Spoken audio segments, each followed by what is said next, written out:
Hello, everyone, and welcome to the 1 Point Safety Show with myself, Scott Hartley, and Scouse Andy Lockhart. Thanks for tuning in again to another episode on YouTube. Please like and subscribe. And if you're listening to this on your podcast app, please download and subscribe to your podcast app. We had a really good week last week, Andy, with our last episode. We've got our highest viewing figures ever. So thank you to all those who are still out there subscribing and watching. We really appreciate it. And if 100%. You have any if you have any feedback at all for us, you can find our social media platforms are on. We've even got a new Twitter. one. We've even got a new one as well. I've created a new Twitter account for the 1 Point Safety Show. So just kind of look out for that.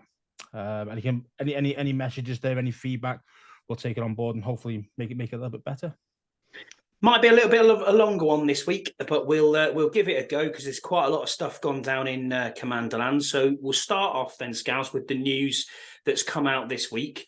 So the first bit of news, which is a really positive piece of news from me, is that the Commanders have offered free metro travel for an hour extra after the New York game this weekend, giving fans the opportunity to stay after the game through until 12:30. So the Commanders have actually paid for that extra hour to ensure that fans can get home safely. And I think that's a really good initiative, and that's something that if we're wanting to see fans come through into the stadium, I mean, we've made that long journey for week one. We're not going to be there every week, that's for sure. But for those local exactly. If they want to fire up the jet and send us across, that'd be brilliant. Yeah. But for those who are local to FedEx Fields, that's a really, really good opportunity. What are your thoughts on that then, Scouts? I think it's, as you mentioned there, it's a really nice initiative. It's all about trying to get the fans back. Trying to get these guys to come back and support the team again, and I understand. But look, it's just the little things that makes fans. If it was me as a fan, I'd be more appreciative of that. So even just little things like we will pay for an extra hour of the metro so you can get home fine, and you can stay a bit later after the game if it goes to overtime again, or even if we just just to celebrate some victory afterwards. With your fellow fan. It's really, really nice for them because let's face it, they don't have to do that, do they? So it's so it's really nice of them, really, to be fair. Yeah, I agree with you. I think it's a really good initiative that they've got gone there. We've also got, obviously, Left Hand Up, who will be the Commanders, being played live before the game. And I think at halftime as well. So well done to them for getting they're trying, aren't they? I think they're trying as an organisation, they're trying to try and get the fans more involved in it, and the new song, getting them guys to sing live, and making it more of a spectacle before the game as well. So yeah, I mean, they're working hard at it, and at least they're trying and get more fans to come back, which is always the main thing. Yeah, I agree, and I think we've seen it obviously firsthand in game one. We saw that they've put up a new area for players and fans to interact. They do that most game days now. There's always some alumni floating around somewhere for people to see. Like the Plaza, something Plaza. The Plaza, yeah. The Fan Plaza or something like Plaza, that. I think that's what it was something called. Like that. Yeah, but really, really good. We went to it, didn't we, the first time? We did, yeah. There, and we met a few of the old guys, the old players. That was amazing. I've even got Mark Mosley signed on my jersey. Yeah, photos with Doug only Williams. MVP kicker, only MVP, exactly. Yeah. So there's little things like that. Again, it just tries to engage the fans. I think it's really they've been thinking hard about these types of things. You can tell. Yeah, and fair play to the organisation. It's something that has been a change, and they've done really well there. So much appreciated. And I think hopefully the local fans will enjoy that and turn out in force, which is something that we want to see. Well, we'll move on to other news then in Commanderland. One is that the league owners have had a meeting in Texas this week, their December meeting, and obviously Dan Snyder and the sale of the team has popped up as a regular occurrence. I've seen that Bank of America have come out and said that the sale is progressing, and most of the reports that are out there are that he's expected to sell the team in its entirety, which is obviously a really good sign for us fans. Jim Irsay has stood by his comments that it's now time for Dan Snyder to go. I'm pretty certain that, I know. Well, one owner to another. The guy looks like he's just like one step away from just falling over bladdered. You know what I mean? Like absolute drunk off his ass. I can't trust a word that dude says, to be fair. I know, but he's the only one who's publicly came out and said, "Look, Yeah, because it's he's a time for you fool to and go." he's pissed half the time. Do you know what I mean? So that's the only reason why he comes out and talks. Nobody else does. Everyone else is a bit more smart than he is. And then It's none of his business. the only other thing that come out is obviously Roger Goodell's had a few comments there saying that there's no timeline on the sale, and he knows it's progressing, but he hasn't heard anything. So, what are your thoughts from the owners' meeting? Then, not a lot's come out really. Yeah, It's not pretty not a lot's much. come out. And to be fair, I think a lot of it won't even be a real big discussion with them because they know Dan's gone. They know he's gone. So it's kind of like, well, instead of trying to force him out as in using the voting system, which can open up a whole big can of worms. Because what will happen eventually is that if we start doing that, we start the precedent with Dan, somebody else steps out of line, they'll get rid of him, and then eventually it'll be a power play between all the big owners. So like Jerry Jones and Kraft and all these other dudes, they're gonna want push and push to be the most powerful owner out of all. Where at the moment they're kind of all on an even keel, if that makes sense. So I don't really want them to go down the route of forcing Snyder to actually be no, as in like being voted out as such. I'd rather them be kind of put the pressure on like they have been doing, but to sell it, and also that makes the Commanders worth more for Dan as well when he do sell it. You know, if somebody knows that he has to sell it and he's been forced to by a league vote, it's going to be worth less money because if I'm Bezos, I go, well, what was it worth? $6 billion. I'll give you 4.5. See what I mean? And because you know he has to sell. So whereas now, at the moment, it's like, well, you know, we can keep it all under hush, keep it in the background, and then let Dan and the Bank of America and all that try and organize the best price and try and get it done. Yeah, totally agree with your point there, mate. I mean, yeah, that is exactly how I feel at the minute. I didn't think that we'd hear anything at all this early. I mean, we're not looking at anything till March, at the earliest. If you look at the previous teams that have sold, I mean, it took 9 months for Denver Broncos to sell. And no disrespect to the Denver Broncos, but they're a much smaller franchise than we are. You've also got that nation's capital feel to it as well, which is going to add value. And as plus, it is. they had owners who actually, well, the main guy passed away, didn't he? And he did. It was the family members who wanted to sell it. Whereas obviously this is a little bit different because obviously we've got an owner who doesn't really want to sell. And we're trying to make him sell. So it's a little bit different. So that's why I could take a lot longer. I'm just hoping that Dan's just given up and just said, okay, let's just get the best price and let me get out of here. But being Dan Snyder, that we know and love for the last 20 odd years, he's not going to make it easy. So, he isn't going to make it easy. We know how he plays. Loved. I don't know why you said that. That's a very strange one. That was a love. Bit of tongue in cheek, was it? Yeah, a bit of sarcastic love. I got you. There. Yeah. Just for those who are not watching and are just listening on the podcast, Scouser was making faces at that point. So, yeah, we don't love Dan Snyder. That's something that we definitely don't do. We also have to bring up here that the US House Committee for Oversight and Reform brought out their report following, obviously, witness testimony, having Roger Goodell on the under oath and Bruce Allen as well. They've came out and said that it was a toxic workplace culture, ignored and downplayed sexual misconduct by men at the top of the organization at the time. Now, obviously, we know fine well that them people who were there previously have moved on and that we are under new management, shall we say, at the moment. I mean, the top of the tree, as we've just discussed, is still exactly the same. But I think that the organization has had a formal culture shift with Jason Wright and people like Julie Donaldson coming into the fold as well. I've noticed that there is a more Black and ethnic minority, higher graded people within the organization as well. We have a Black GM, we have a Black team president. Not really, obviously, a thing over this side of the pond, because we don't really look into that at all. But from an NFL circle, having them in place, it's a big thing. Having the first ever Black GM is a real step in the right direction. Obviously, we all want justice for the people who were victims under this ownership and under the stewardship of Dan Snyder. And ultimately, this is why he's going to sell. This is his downfall, and he has that cross to bear. And we hope that restitution and anyone who is a victim is paid in full. Obviously, you can't be above the law. That's something you cannot do, especially in a workplace like that. But billionaires think they can, and that's the thing. They do. So we can't brush over that. We obviously have to bring that up because it was big news within the organisation. We are still waiting also on the Mary Jo White report, which is the league-wide report. And again, Goodell has come out this week and said there's no timescale on that one. So what are your thoughts on them? Fair, my thoughts are, have we learned anything new? And the answer is no. We've known all this for years. We know that Dan Snyder's an absolute blurred. We know, what's his name? Who just left the previous Bruce Allen. Bruce Allen, another scumbag. We know these guys are just genuine scum.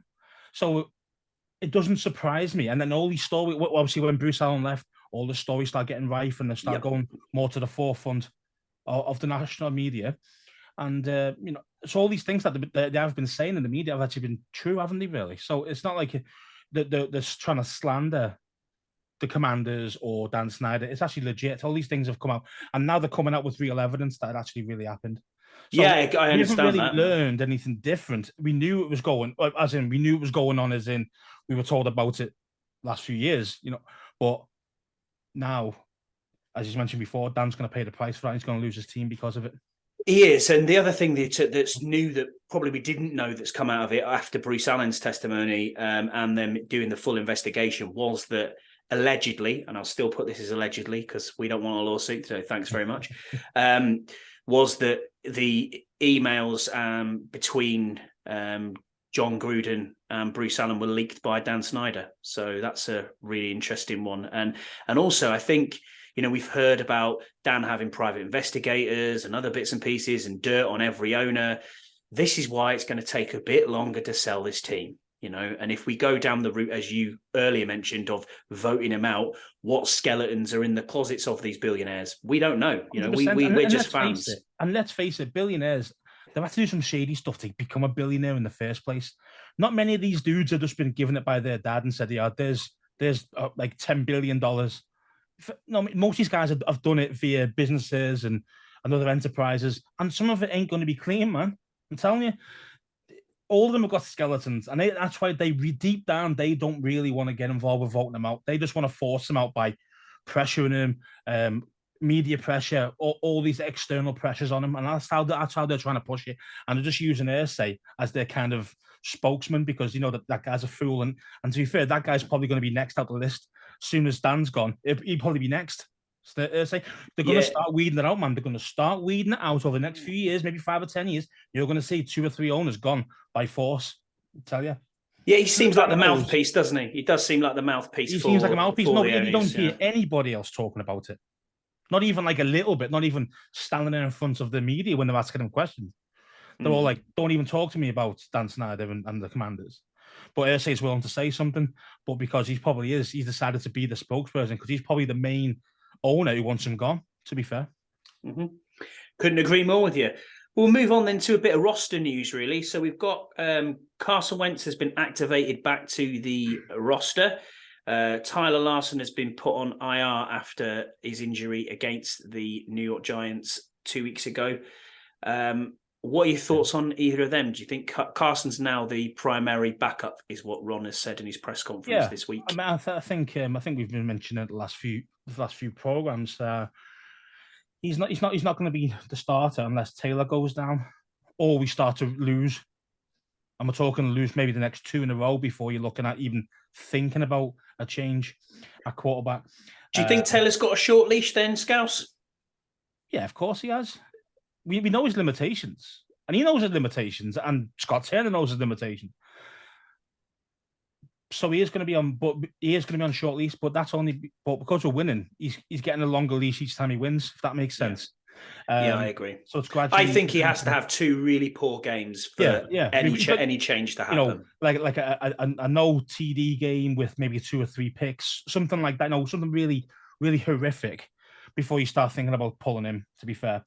And then obviously with the Larson injury, it's a shame really. I mean, I think he twisted his knee up and I think he dislocated his kneecap and I think he tore ligaments as well. Displaced patella, wasn't it? Is what they've put it down as. And with that, normally you do, especially because it was normally you see it comes out laterally, so to the outside of the kneecap. of the knee, sorry. So when you do that, you tend to twist your knee the other way, if that makes sense. So you gap the inside of your knee. So it kind of goes like that type of thing, and the kneecap comes out that way, if that makes sense. And so, if you didn't he's know, probably got an MCL sprain. If you didn't know, Scouse is a physiotherapist, so this is really good knowledge. Good knowledge on the pod here.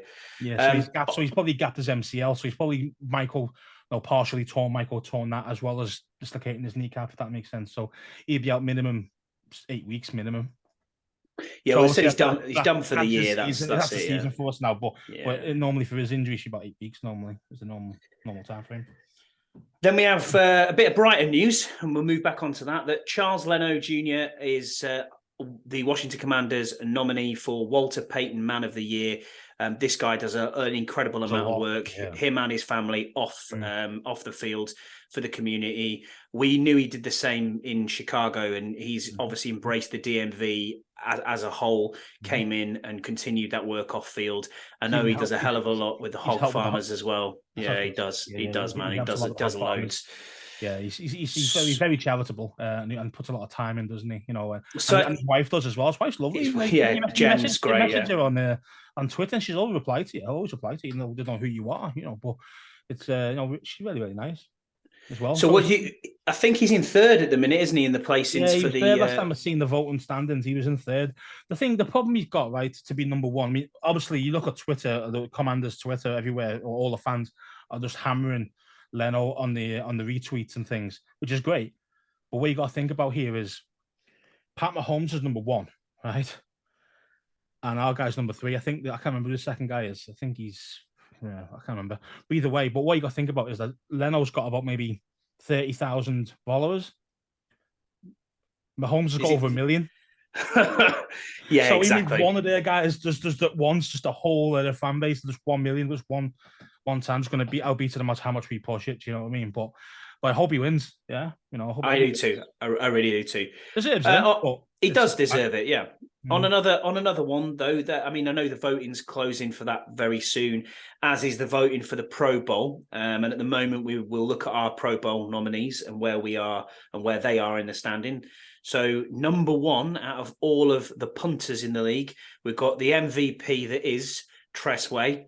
Best player 5 years, boom. Unbelievable. So back in the Pro Bowl for Tress. Hopefully this will be his second time round, which will be fantastic. As a starter, or was he back? Was he second choice? I think he was a starter last time. Was he a starter? I thought he was second choice. Pro Bowl. Anyway. And I know they're doing the Pro Bowl differently this year. I don't think it's like a flag game. I'm not sure what they're doing. I don't get the game personally. To be honest, I don't even watch it. I'll be honest with you, I don't really watch it. So it's not contact anymore. So what's the point? Exactly. Isn't Sean Taylor smashing the punter? Do you know what I mean? It's none of that. Remember that? Sean Taylor. Them days are gone. Them days are well gone now. Put him absolutely on his arse. None of that anymore. So I don't get the point of the Pro Bowl personally. As in, I get it why the fan votes, but why have a game? I don't know. I don't get that bit. Overall, it's a real popularity contest, isn't it? You guarantee that Aaron Donald's going to get in, even though Aaron Donald hasn't had a really good season. And he's been injured as well, a lot as well.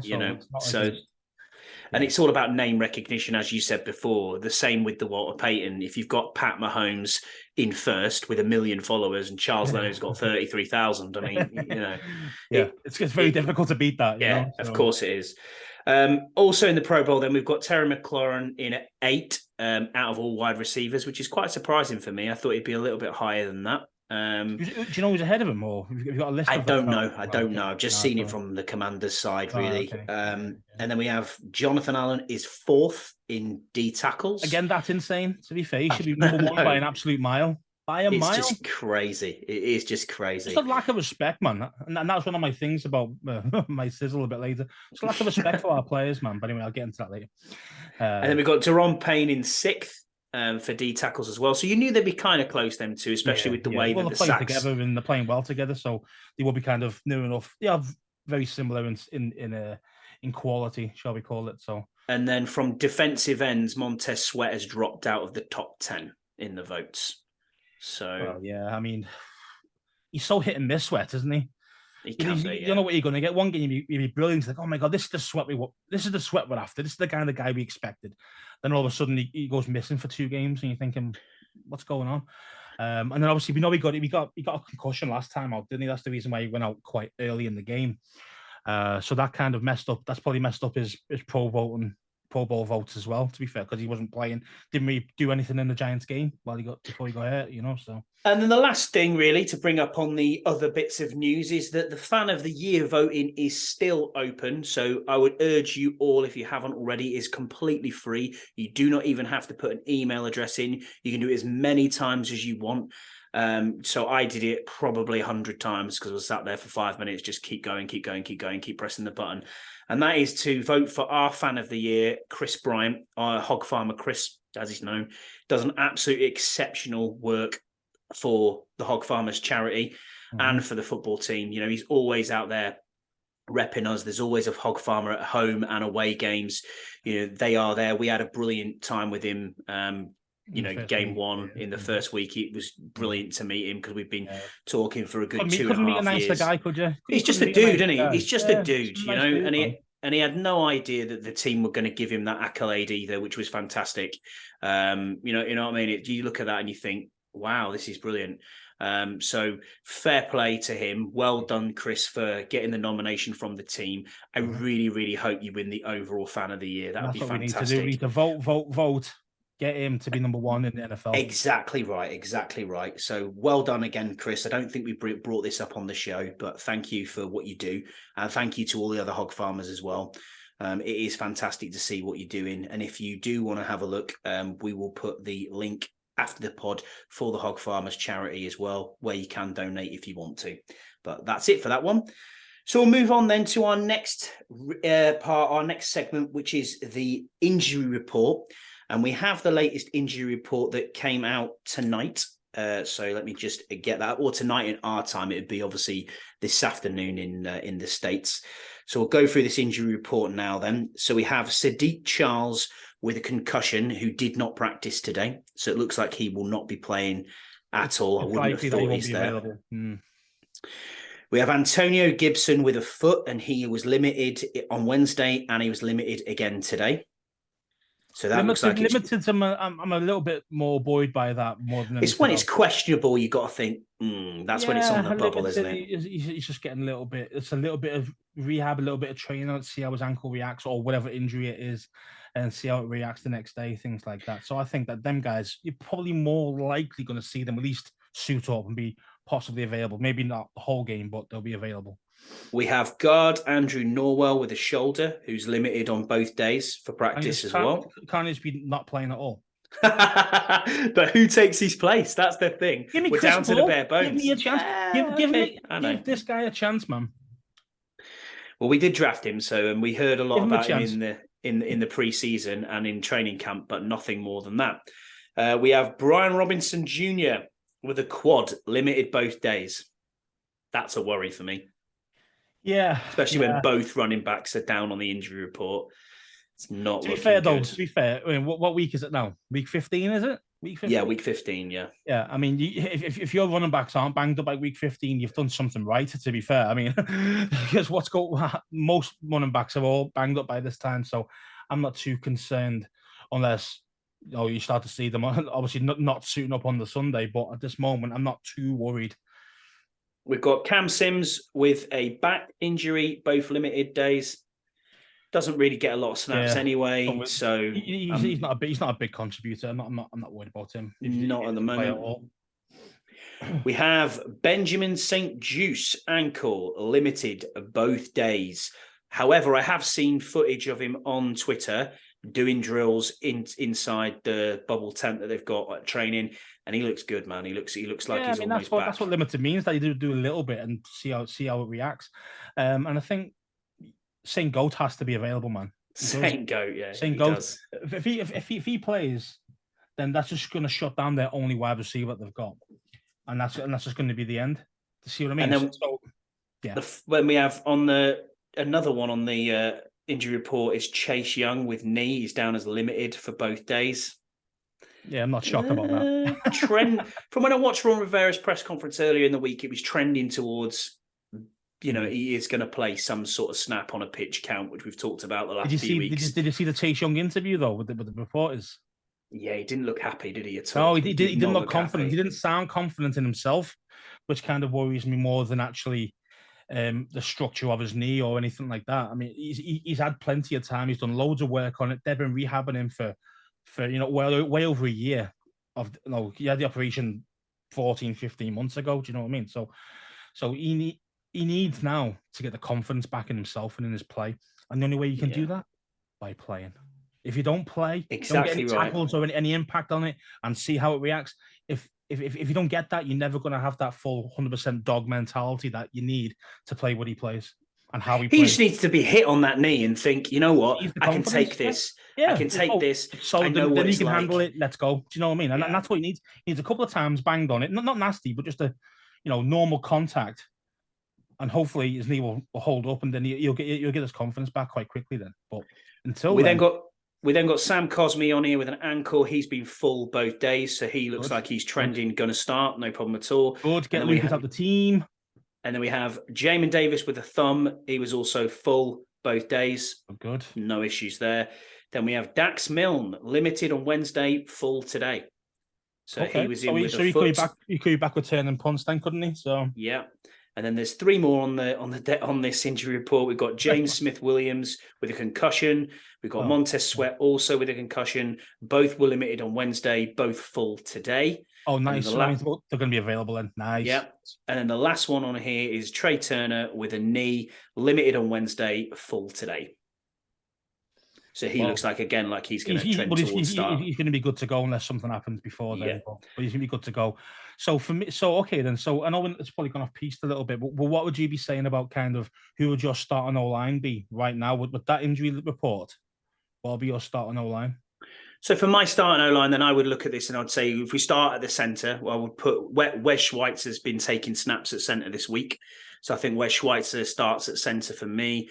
And then looking at it, you go Norwell, left guard, right guard, Turner, right tackle, Lucas, left tackle, Charles Leno. Actually, maybe, I don't know, you could move Turner and Cosme around. I'm not. Have you mentioned Cosme yet, mate? I know Cosme instead of Lucas. Oh, you mean actually start him ahead of Turner? Yeah.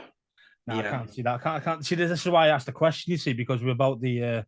I think it's going to be that Lucas will be out the team and Cosme will start at right tackle.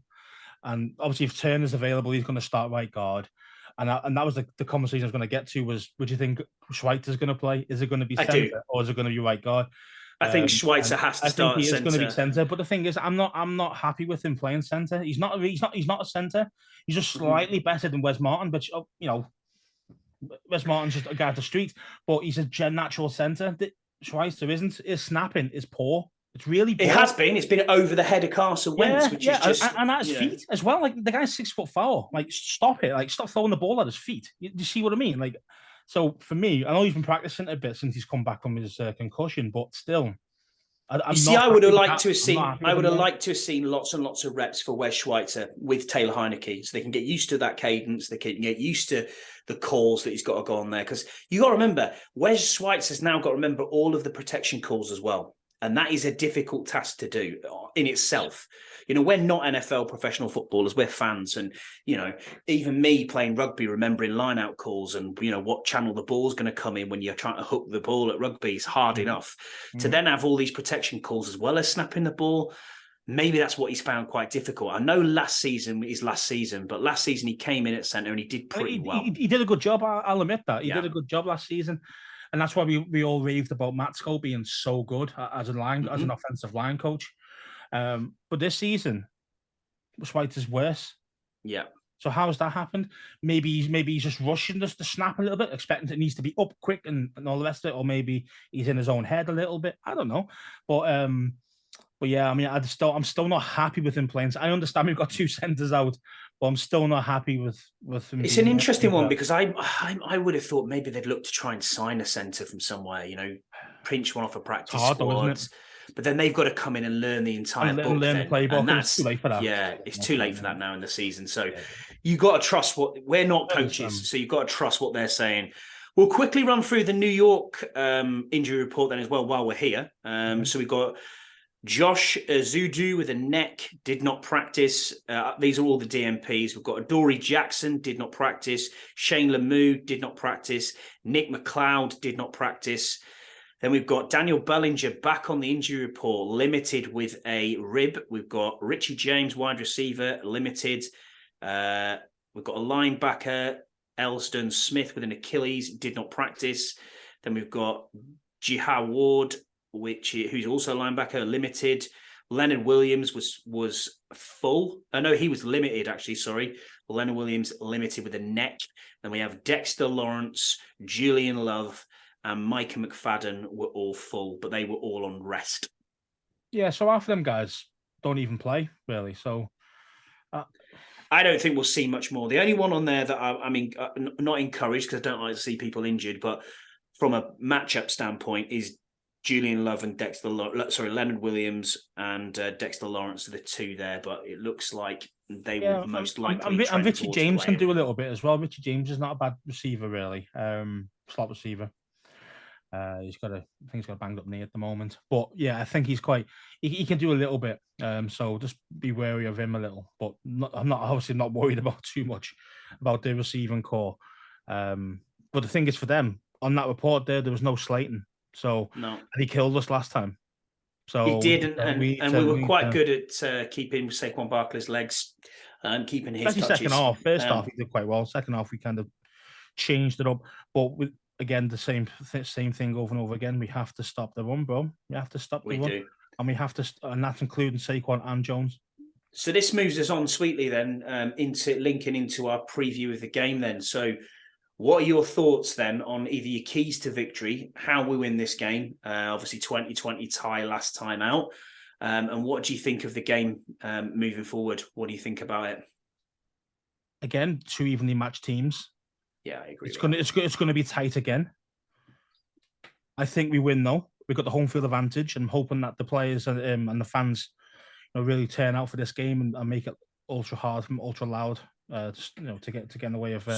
So we are a 4-point favourite at the on the betting market at the moment. So, and I see that trending down slightly to probably give us a 3-point margin by the time it gets round to the game. I think if you're going to do the bet on, I'll do the Giants because I think we're going to win by like 1. I think it's going to be tight, man. So you get it on the spread. You know what I mean? So yeah, do you get it to cover then? Yeah, get on the Giants for to cover. I think we're going to win. Like again, it'll be like 24-23. It'll be something really, tight still. I'm just hoping that our Scotty boy's has got a different game plan for him because he cost us that game, the draw, the tie game. He cost us that, especially when we got into 10 yards outside field goal range in overtime. Like what were we doing? I don't know what it is, Scouse. I'm just going to run it. Why, mate? You just burned them down the line with a pass. I think it was to, I can't remember now. Either Jahan or it might have been to. It's Curtis Samuel, wasn't it? On the outside, Samuel on the sideline. Great. You just burnt them down there, and now you're going to go. I'll go ultra conservative now. No, bro. Yeah, the overtime was just awful. When you were looking at the overtime, man. Absolutely awful. And there was probably 2 or 3 opportunities for the Giants to put us away, actually, through that. They had chances, 100%. They had chances. And into overtime. But we should not have gone into that game or at halftime. It should have been 17-0. You know what I mean? Really, that's exactly where it should have been. We left points out on the field. 100% we left points out on the field. I am also looking for a different game plan here. I don't want to see any of these. We must got these 15 plays that we've got to play straight away. I'm sick of seeing this every single week where fine well it's let's run first play, let's run second play. Oh look, now we'll throw. It's so obvious what they're going to do. And does he think that? Is he that much? I know he's not a dinosaur, and I know he comes from the North Turner, background, the Air Corral or offense. And I look at that and I think, are you that stupid that you think that people don't watch film?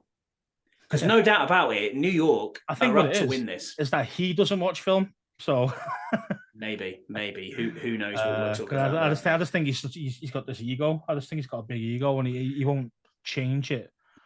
It's a playoff game, this now, Scouse. For me, this is absolutely where the playoff starts right now. We to get into the playoffs, I think We've got to get 2 wins. This has to be one of them 2 wins, no question at all. Because it's not just it's an NFC East rivalry. You got seeding in the playoffs here, and we're going to push them further down the pecking order, which is what we all want to see. To have a bye week and to come in now as the 5th seed when you haven't even played a game. It worked out fantastic for us last weekend. Seahawks getting beat did us a favour, really good. And then and now it's our turn time to turn this on. We've got to make sure that we're out there, that we've got our game plan on, that everybody's rested, which they've had a week off. And from what I've heard, everyone's came in early. Everyone seems to be bright and bushy-tailed, ready to go. Just do your jobs. Do your jobs well, and we will win this game. I actually think this is going to be a blowout for me. I think we're going to absolutely batter them. Yeah. From pillar to post, I think we're absolutely going to batter them. Until 6 p.m. happens, and then you'll be like, "Oh man, I'm waiting for 100%." You know exactly. Every week I'm waiting for that Taylor pick. You know where I am.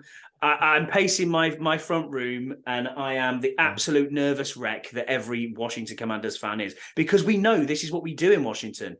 This is how it goes, constantly. We've seen time and time again. When was the last time you saw an actual blowout that we won? 10 years ago? Maybe a performance. We just don't do it. We just don't do blowouts, bro. A performance, I would say, for really overall performances. The Philly game this year was great. The Steelers game during COVID, that first season, fantastic wins and performances. Yeah, not blowouts. Not blowouts. No, they're not. That's what I mean. So we don't do blowouts. That's not our game. What tends to happen is if we do get a lead, our defense decides to sit back a little bit and play a little bit more conservative, and then they claw the game back. Happens loads of times to us that when we do take the lead. Look at the Houston game. Look at the Houston game. What happened? Again, that should. I know we were on Coastal Street, and it was just like it's probably my blood pressure was the lowest it's ever been watching it. I was thinking, this is brilliant. This is the life. Exactly. But again, every Sunday we could have quite easily put 40 points there. Oh, easily, but we didn't try, did we? Second half, we didn't try. We got up enough, and they weren't really doing anything. So we thought, this is an easy game, and it was an easy game. They got 10 points in the second half. But we were 23-0 up, I think. We won 20-10, didn't we? And it was just like, but second half was literally cruise control. It really was. And that's a nice thing, because that means you're going to get too many injuries, those type of things, because you're not playing at that 100 mile an hour, 100%. And you can properly rotate there as well. You can properly rotate. Yeah, exactly. So it's great. But again, that's the closest we've had to a blowout. You only won by 13. Do you see what I mean? Like, it's not. These aren't massive results that you get when you're Washington. You just don't do it. I know, it's crazy. And then, what are your keys to victory then for this one then, Scouse? What are you saying? Run the ball. That's it, isn't it? That's it. Just run the ball. Yeah. Run it down their throats. Run it down their throats. Let's see if you can stop it. Once they stop it, then start hitting some play action. Mm-hmm. Until then, keep running it. They've just not got to give up on the run. And I think sometimes when I watch the game, it gets to the second quarter and then we seem to just give up on the run game. And it's like, it's not working. If he feels that he's been constricted, I have to run it all the time. I'm going to run it all the time. Nah, fuck that. I'm just going to go and start launching it. But then it goes all wrong. It does. Yeah, so it's kind of like, it is hard. I'm not saying it's not an easy job he's got. He doesn't, to me, an offensive coordinator is a hard job. You got to know when to run it. You got to know when to kind of, all about kind of head faking them. Do you know what I mean? So it is a hard position to be as an offensive coordinator. However, use your talent, use your talented players, utilize your players in the best way. Yeah, this is the best offensive wide receiver core we've ever seen. Yeah. I mean, you can probably go back to Deshaun, Pierre Garçon, exactly. Crowder, Moss, all those guys, Reed, those type of dudes. That was a strong offensive receiving core, but we use them better. See what I mean? We're not using our dudes to the best of their abilities, and that's what pisses me off more than anything else. That's the one that really pisses me off because, and it's down to Scott Turner. He doesn't utilize his players properly. Taylor is a running quarterback. He's a mobile quarterback. So what do? Well, I'm going to give him 7-step drops. No, bro. Our offensive line's not good enough to pass, bro. He's going to get hammered. And that's exactly what happens. You Yeah, know, I know. I understand that. Oh, we drop deeper. You'll get more time to be able to throw it. No. Our guys just aren't good enough. These guys are like leaving blitzes unblocked completely.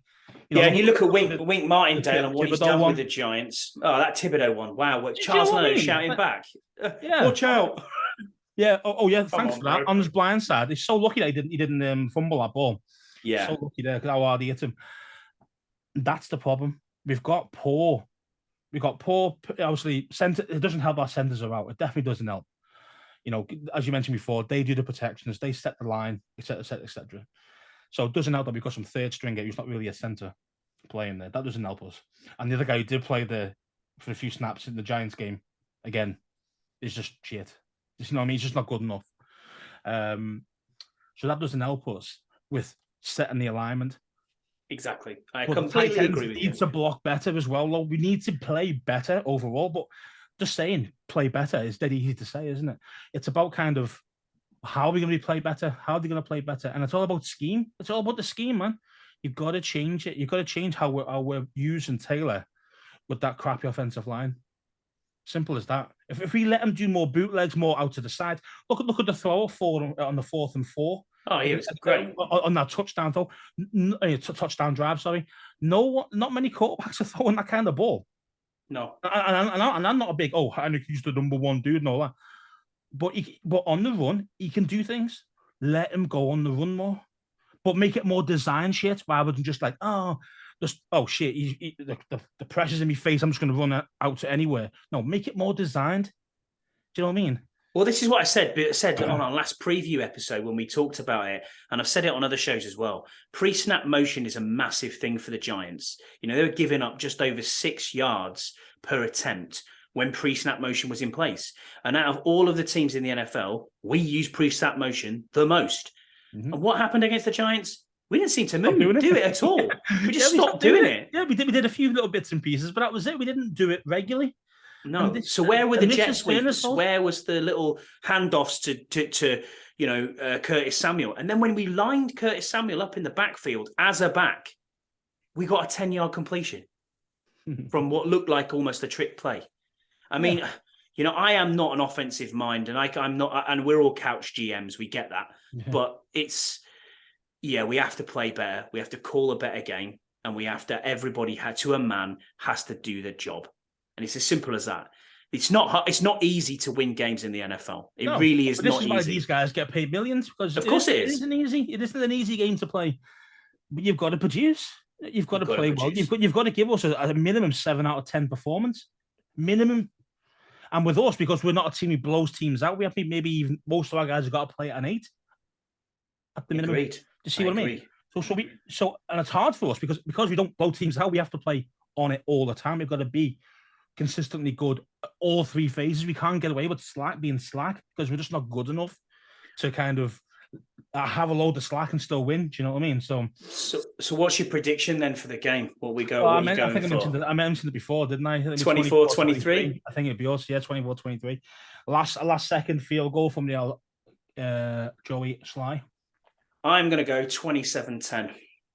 Okay. Which is a bit out there. I hope so. But I think we'll build up a big enough lead to get to halftime and then to take it on from there. Don't forget, man, it's also in division. It's. I know. You know, we haven't got over. I'm still not predicting over 30 because we don't get there. But I think 27-10 is where my head's at. I think we've only hit 30 once, you know, this season. We have. Yeah, I think so. That was Philly. That was Philly. Oh, yes, it was. That was only because of that last second touchdown that we got from the throwing it backwards, you know. What was the Jags score? I think it was 27, wasn't it? Or 28. Yeah, I think 30. It was up there. Yeah. We didn't get it was up there. It was in the high 20s, but it wasn't 30s. Interesting. I'm sure it was only and you wouldn't think, would you? No, the best team in the NFL, which are the most well-rounded team, which are the Eagles. Exactly.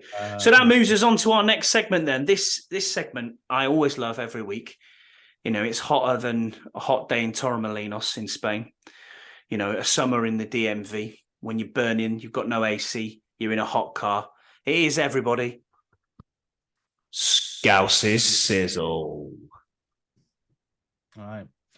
Yeah, obviously we didn't play this week, so I don't have an actual sizzle for our team as such. So it's not about our team today. What I'm more annoyed about is that we mentioned last week about trying to sort out a round table with different teams from our obviously on our NFL NFC. Sorry, so we get the Philly fan, we get Giants fan, etc., etc. Now we reached out to quite a lot of dudes, and we just get blocked. Just literally get blocked, don't we? From and it's so frustrating. It's like, well, why wouldn't you want to come on on our show?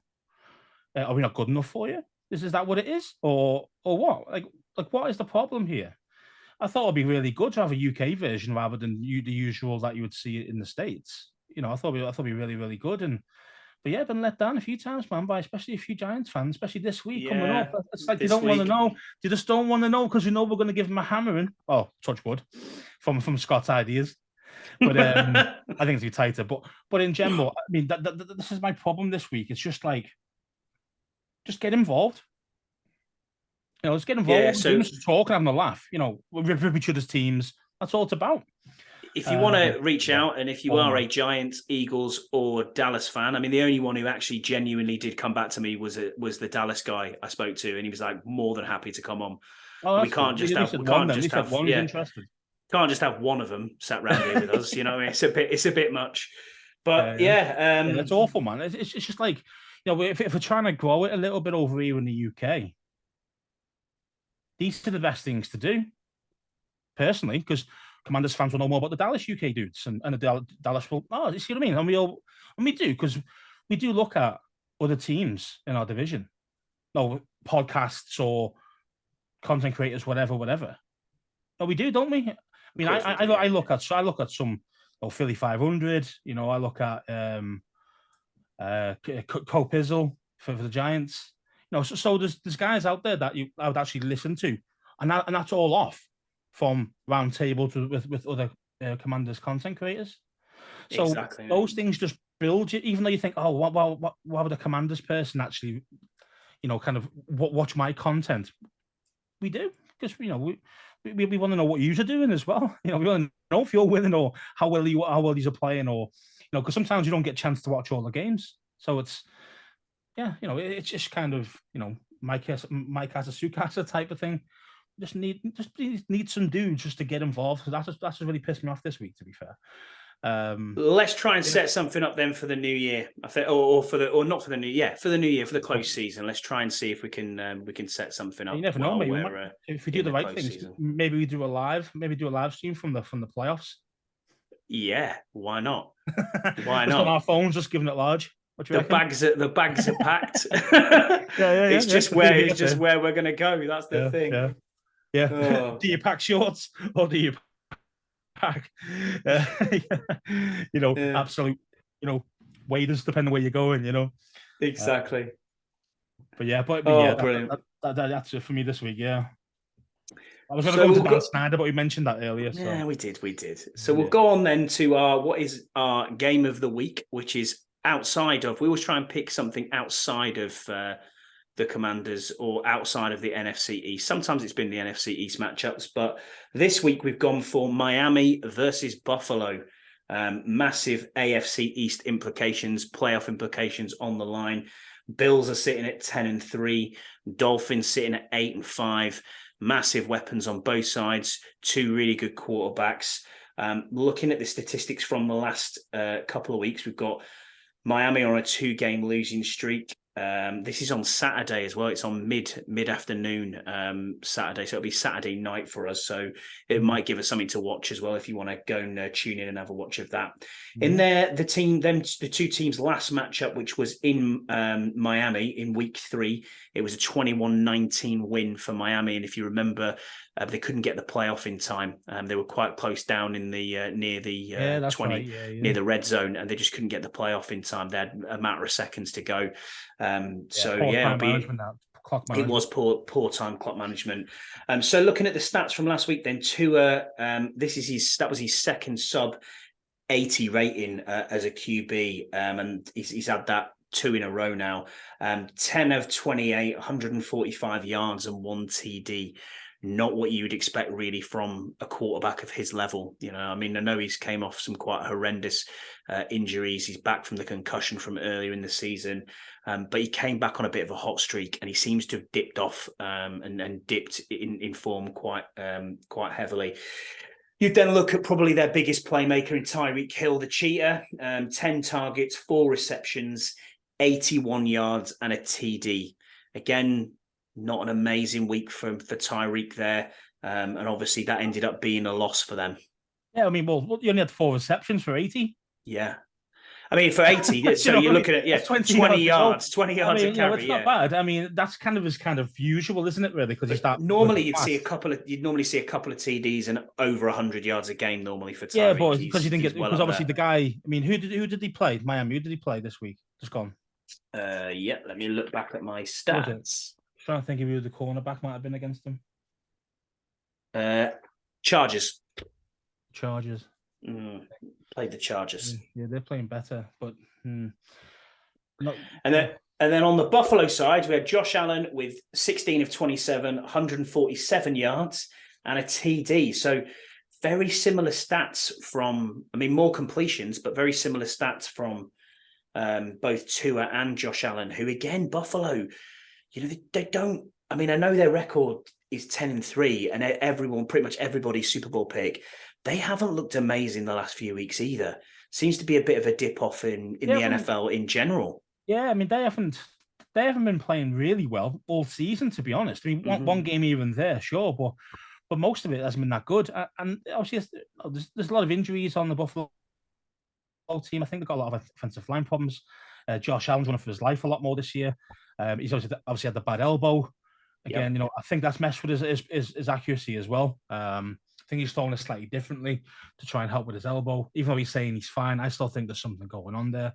And that's another reason why he's not throwing it as much as he should. Or throwing it a lot less, as in kind of like distances. He's throwing it more short to intermediate rather than Still got to say though, the Diggs to Allen to Diggs is probably the matchup you're going to get every single week regardless. Normally you see them two linking up, but I think Diggs did nothing this week.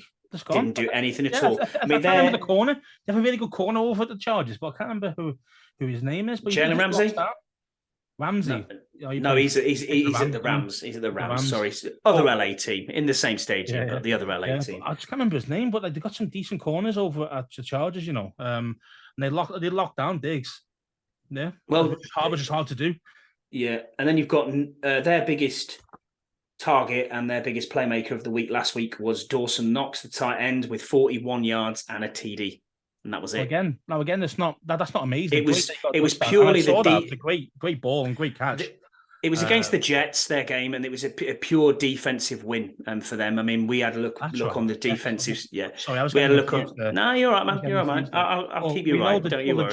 The Jets, and the cornerback. They've got Sauce Gardner, haven't they? Sauce, yeah, of course they have. Who's arguably going to be the defensive rookie of the year? That's he's got a chance. He's got a very good chance of doing that. That Jets defense is no joke. It's a good defense. It isn't.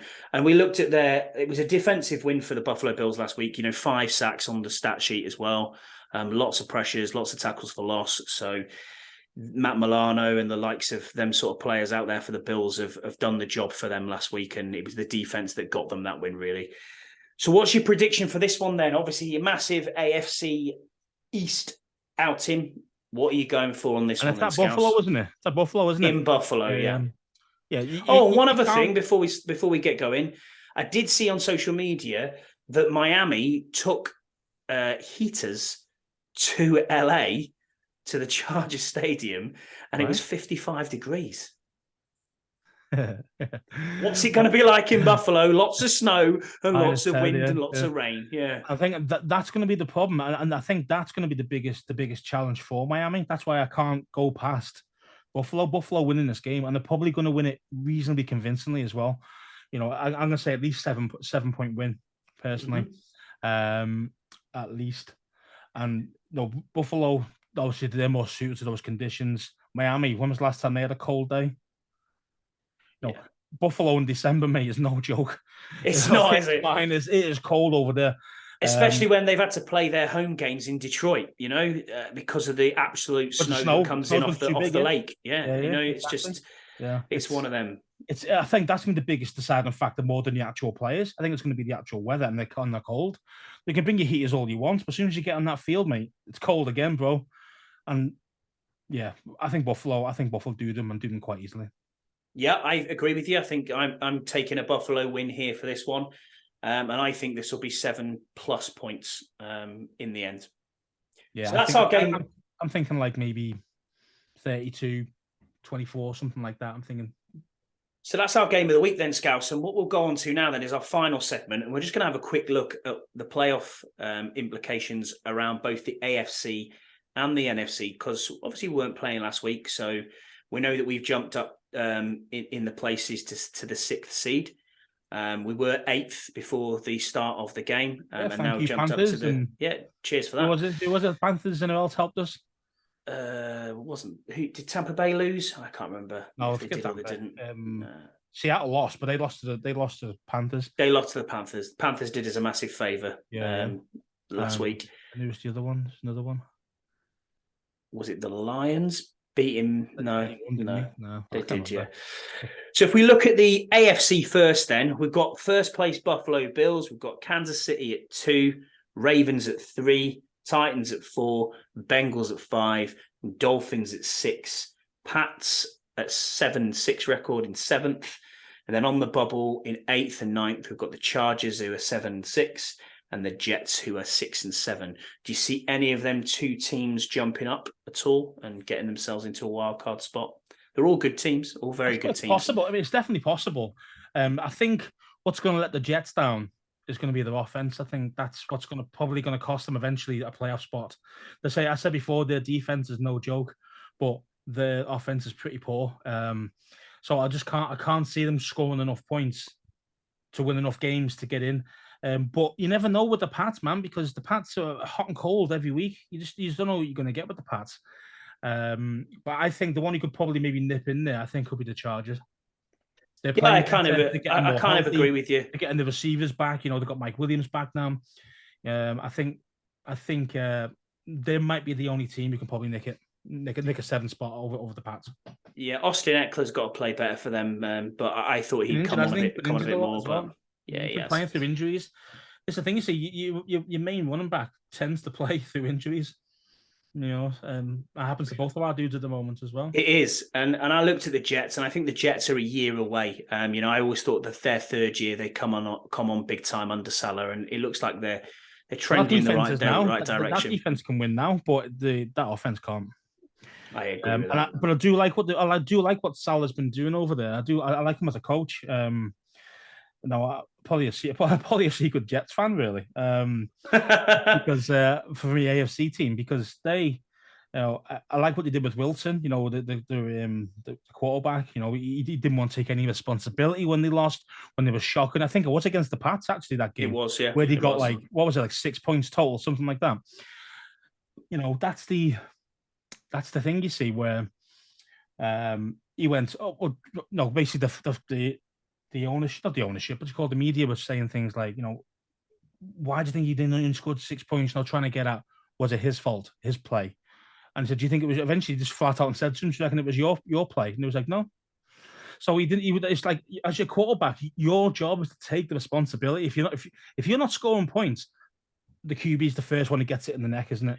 Let's face it. Yeah, and he was deflecting it, saying, "I'm not. That wasn't my fault." Well, actually, mate, it is your fault because I think Mike White's not making the difference now. We've seen him a few games. He kind of very tough. He's a tough kid. He's a tough kid, but he reminds me very much of when Taylor Heineke came into this team. Just as that for that few games, and you're thinking, "Oh, are we on to rolling on the crest of a wave here with him?" But I think he's going to get found out down the stretch. So, but the Jets are still there as 9th seed. So we'll move on then to the NFC side, and we've got obviously the Eagles, number 1 overall with a 12-1 record. Vikings in 2 with a 10-3. The 49ers 3rd with 9-4. Then it's Tampa Bay with a 6-7 record as division leaders, which just blows my mind. Cowboys in 5th with 10-3. Commanders 7-5-1, Giants 7-5-1, Seahawks 7-6, and then Lions 6-7 in ninth. And we also have just one game back from there. We've got the Packers on a 5-8, and we have to mention the Panthers as well. We've been on a bit of a roll at the moment. Well, we played really well against Seattle. I watched that game.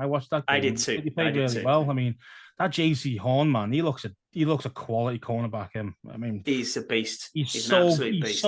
Such a ball hawk. Such a ball hawk. He knows exactly where it's going, and he reads it so quick.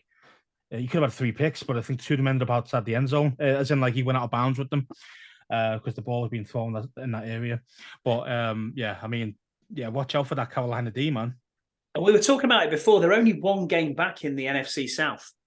So if Tampa Bay lose, they're in prime position to get in. Who are they playing this week? Aren't they playing the Niners? Yes, they are, yeah. So, no. They're playing Cincinnati, aren't they? Playing the Bengals. They're playing the Bengals. You're correct. You're absolutely right. Yeah, Bengals, and no, they're 9-4, and they're going to go in. They're going to go in there and give Tom Brady a hiding. To be fair, they're going to hammer them. They are bad at the moment. The Bucs, they are bad. So I can see them losing that game. And then if Carolina do win their game, I think they're playing Pittsburgh. Then they can. Then they would actually have the head-to-head over the Bucs, and they'd be in first place in their division. It's the 49ers and the Seahawks tonight.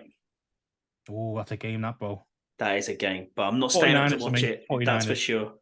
That's for sure. I'm not staying up to watch that one. Yeah.